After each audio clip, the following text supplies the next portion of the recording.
Город Алматы. 28 июля, 8 августа.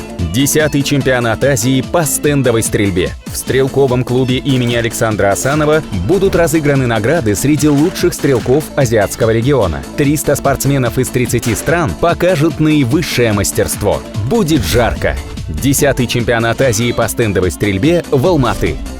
Соревнования проводятся при поддержке Министерства культуры и спорта Республики Казахстан, Национального олимпийского комитета Республики Казахстан, акиматов города Алматы и Алматинской области. Генеральный партнер — акционерное общество «Самрук Казына», фонд поддержки спорта «Спорткоре».